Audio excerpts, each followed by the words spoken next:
नमस्कार।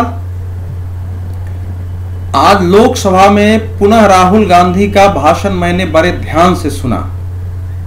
वो जब से अपने अज्ञातवास, विपश्यनावास, ध्यानवास, राजनीति के प्रशिक्षणवास, आप जो भी नाम दीजिए, 59 दिनों के अपने अज्ञात प्रवास से लौटे हैं।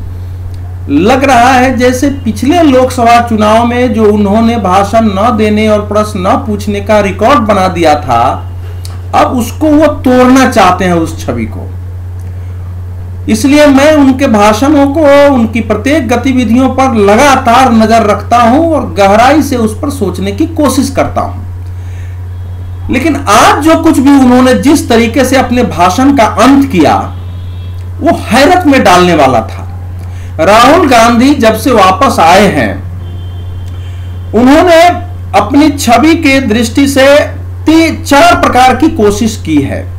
सबसे पहला यह किया है कि संसद में जो उनको कहा जाता था कि राहुल गांधी को आगे बढ़ करके और नेतृत्व करना चाहिए अपनी पार्टी के सांसदों का, लगे कि हाँ इसमें नेतृत्व का गुण है, तो ये उन्होंने कोशिश की है कि संसद में हस्तक्षेप के द्वारा, चाहे शून्य आवर में हो, चाहे उस पर प्रश्न के द्वारा, चाहे वो भाषण के द्वारा, वो कोशिश करें।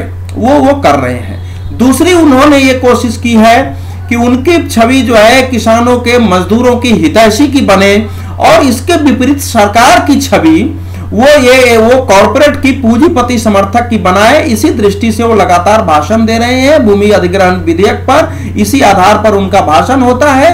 उन्होंने दौरे भी किए, गोविंदगढ़ का किया, या अमरावती का किया, या फिर वो जो उनकी रैली थी किसान मजदूर, उसमें भाषण दिया, जो संसद में भाषण दिया। ये 2 दृष्टि से कर रहे हैं। तीसरी वो कोशिश करते हैं कि चूंकि उनका मुख्य मुकाबला राष्ट्रीय स्तर पर, अगर उनको कांग्रेस का नेतृत्व करना है तो उनका मुख्य मुकाबला नरेंद्र मोदी से होना है, तो प्रधानमंत्री नरेंद्र मोदी के समानांतर अपने को खड़ा करना, हर भाषण में उनको निशाना बनाना, उनके लिए शब्दों का प्रयोग करना, यह उनकी रणनीति का और तीसरा और महत्वपूर्ण जो है अंग हमेशा से रहा है।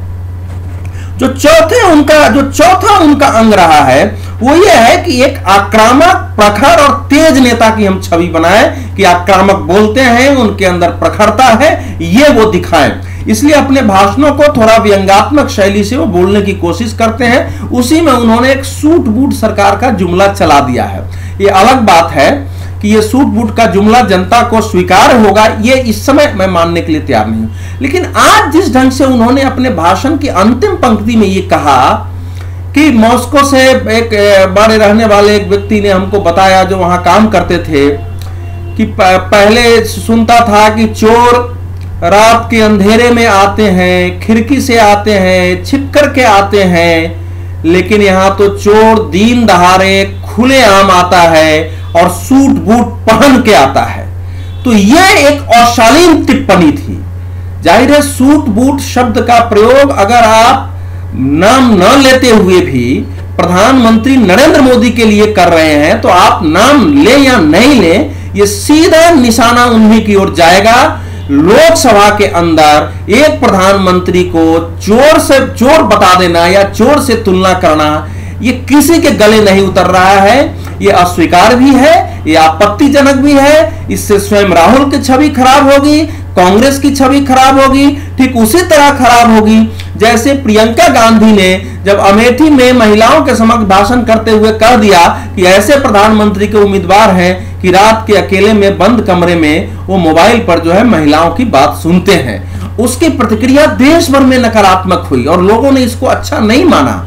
तो राहुल गांधी अगर एक आक्रामक विपक्षी नेता की भूमिका निभाना चाहते हैं तो उनको ऐसे बयानों से बचना पड़ेगा। हो सकता है उनकी रणनीति यह हो कि किसी न किसी तरह से नरेंद्र मोदी को मजबूर करो कि वो राहुल गांधी के बयान पर प्रतिक्रिया दें, क्योंकि अभी तक प्रधानमंत्री ने उनके किसी बयान पर व्यक्तिगत प्रतिक्रिया नहीं दी है।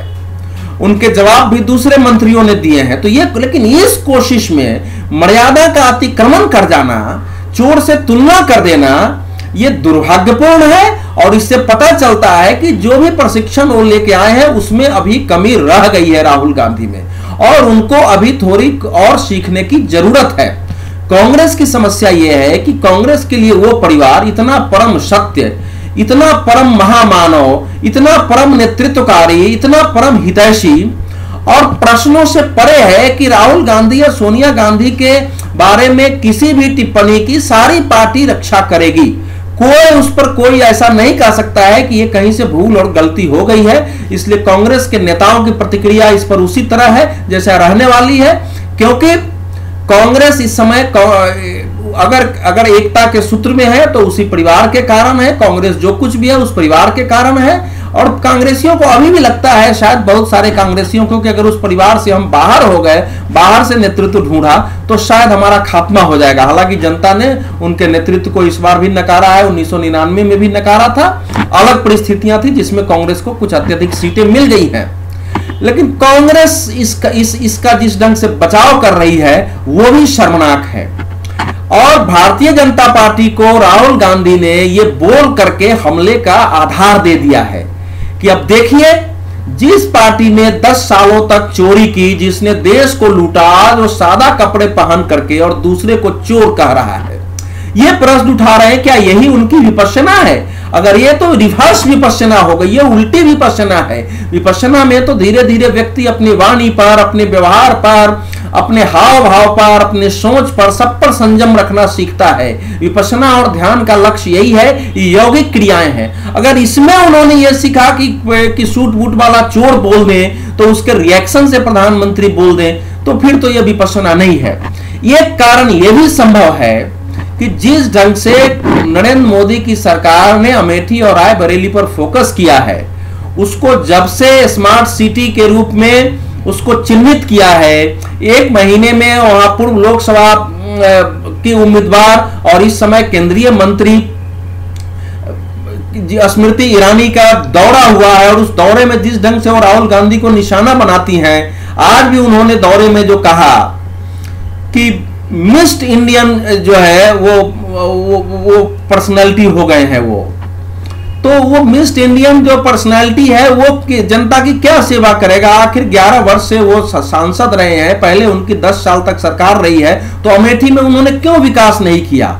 जो फूड पार्क की वो बात कर रहे हैं, उस फूड पार्क को अपने रिजिम में उन्होंने क्यों नहीं आरंभ करवाया?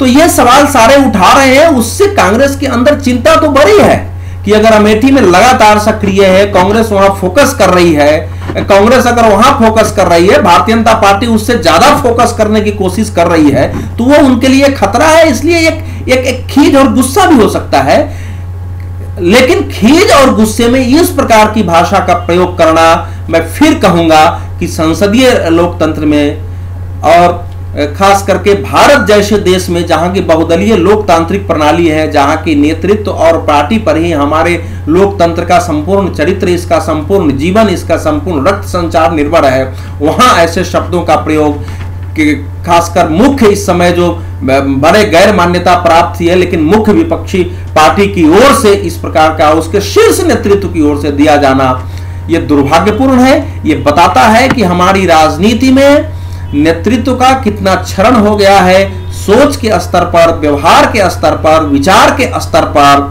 हमारा नेतृत्व कितना सतही हो चुका है। आज के कम से कम राहुल गांधी के बयान का निष्कर्ष वही है। राहुल, उम्मीद है कि देश में जैसी प्रतिक्रिया आई है उससे राहुल सीख लेंगे, अपने वाणी में सुधार करेंगे, और जो उनके सलाहकार हैं, जो उनको ऐसा बयान देने के लिए उनको लिख करके या समझा कर भेजते हैं या बताते हैं, उनको भी थोड़ा आत्मचिंतन करने की जरूरत है कि ऐसी वाणी हमारा देश कभी भी स्वीकार नहीं कर सकता है। वैसे भी इस समय नरेंद्र मोदी की सरकार पर किसी भी प्रकार के भ्रष्टाचार का, चोरी का या उनके निजी जीवन में अभी तक भ्रष्टाचार का कोई आरोप है भी नहीं। अगर हो तो आप बोले तो थोड़ा चल भी सकता है। इसलिए न होने पर अगर आप किसी को चोर कहेंगे, वो भी लोकसभा के अंदर, अगर आप तो उसकी प्रतिक्रिया जनता में होगी। भाजपा के विरोधियों को भी यह बयान नागवार गुजरा है। संसद के बाहर आप कुछ भाषण दे देते हैं तो थोड़े समय के लिए चल भी सकता है, हालांकि वहां भी यह प्रयोग नहीं होना चाहिए। चुनावी सभा में आप कुछ जुमले उछाल देते हैं, जैसे नरेंद्र मोदी भी उछालते रहे हैं, शहजादे, मैडम, तो वो शायद चल जाता है। लेकिन वहां भी इस प्रकार की भाषा का किसी को सीधे चोर कह देना, वो शायद हमारा देश स्वीकार नहीं करेगा। इसलिए मुझे उम्मीद है कि आप सबकी भी प्रतिक्रियाएं कांग्रेस को सुनने को मिले और कांग्रेस सुधार करे, क्योंकि हम मानते हैं कि कांग्रेस का बिल्कुल सोच के स्तर पर, विचार के स्तर पर, नेतृत्व के स्तर पर निश्चित रूप से पतन हुआ है, क्षरण हुआ है। लेकिन देश में एक सशक्त विपक्ष की और एक सशक्त पार्टी की, राष्ट्रव्यापी पार्टी का, जिसका राष्ट्रीय दृष्टिकोण हो, आवश्यक है। और इस समय दूसरी कोई पार्टी उभर नहीं रही है, इसलिए कांग्रेस का एक सशक्त विपक्ष के रूप में खड़ा रहना इस समय लोकतंत्र के लिए भी आवश्यक है। और चूंकि राहुल गांधी उसके भविष्य हैं, इसलिए राहुल गांधी को बोलना, राहुल गांधी को नीतियां बनाना, राहुल गांधी को सरकार को घेरना, हमले करना, संसद के भाषणों को रुचिकर बनाना, उसको तथ्यपरक बनाना, उसमें लोगों के लिए बहस और सोचने के बिंदु डालना, ये गुण उनके अंदर विकसित होने चाहिए, जिसका अभी उनमें काफी अभाव दिख रहा है। धन्यवाद।